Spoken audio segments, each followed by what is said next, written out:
Now, in the beginning, when we got started, for the 13th Congressional District, Progressive Growth, and we asked for somebody to stand up. And David was one of the first ones. We were going blind, we didn't know where we were going, but we needed a leader. David said, I'll take that charge. Right. He took the charge. I was there in the beginning. I'm the first one got up. I said, I don't know what I can do, but I'm going to do it. But he took the lead.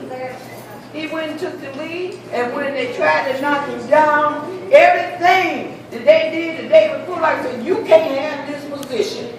This whole campaign has been messed up. And they told him no. Yeah. Oh, yeah. They pushed him down. Yeah. But they got Dugan to do the exact same thing they could do to me. But they didn't knock him down. That's right. He stepped up from the Democratic Party, and he's going to be our next city council.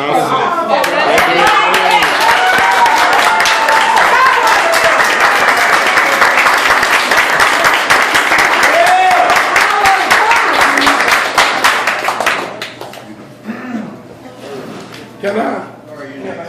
No.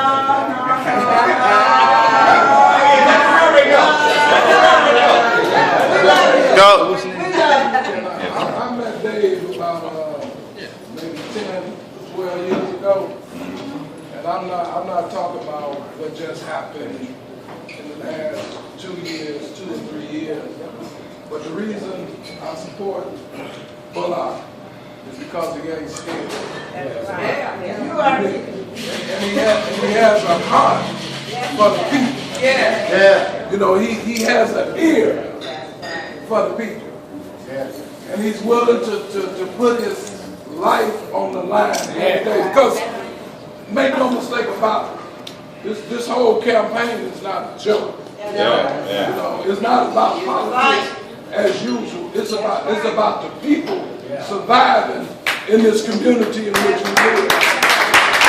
The reason why I'm saying today is because it's not just been for the last 3 years, but it's been for the time that I've known him. When I met him, he must have been about 23 or 24, because he's 10 years older than that today. For a young man, but for a young man to be engaged and be on the front line for the last 10 years, not knowing that he was going to be moving in this direction, but just doing it because it was the right thing to do. Right. And so what we're going to have to do, we're going to have to get out there and fight every day. We're going to have to expose all the injustices that's been done to the people by Chantel Dickens. We got to inform the community. We got to educate the community that David Bullock is the best candidate for the city council at large. We need, and when you're talking about the city council at large, you need somebody that's going to stand up, not just for District 5, not just for District 4, not just for District 7, but somebody that's going to stand and not be afraid to make the right choices and to expose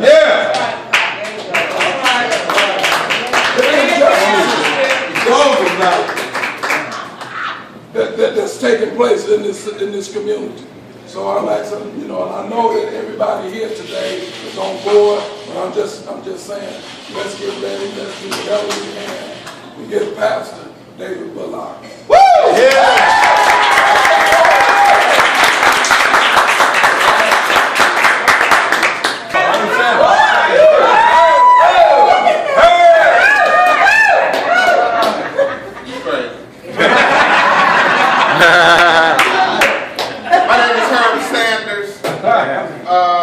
I want to first thank Reverend David Bullock for the sacrifices he has continually made on behalf of my family. We are residents of the city of Detroit, and on behalf of all of us and our families.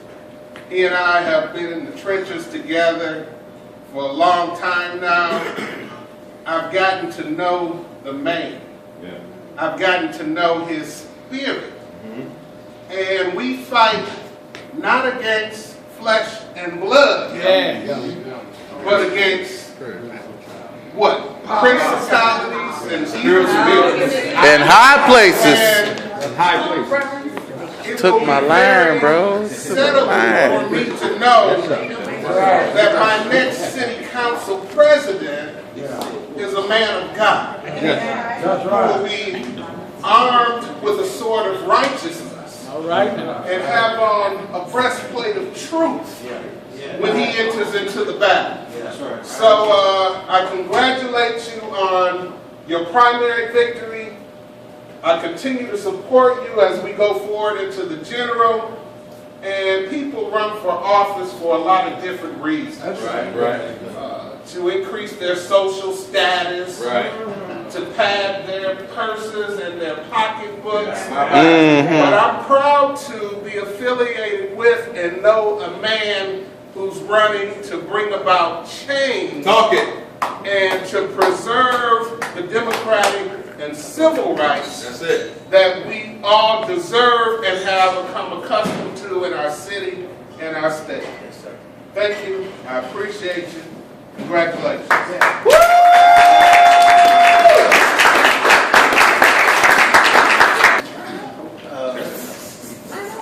Many of you all might not know me, but I just want to say a few words.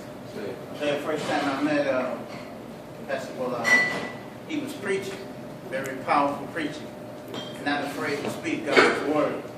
And I know we talked the other day about the race, and we were saying, we talked about do we think we're going to make it to the primary and all that.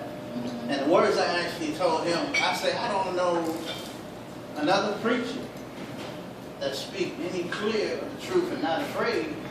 The only person I know that can do that other than you is Minister Louis Farrakhan, and he ain't here.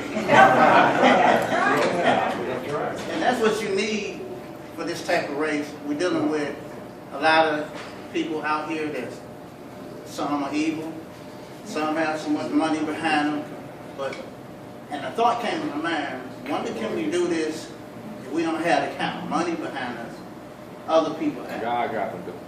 We might not have the kind of money they have behind us, but we got a God behind us. Preach that. That's right. He said, be not afraid of their faces. Yeah. And every ground that the soles of your feet shall Preach tread that. upon. Talk it. Talk it.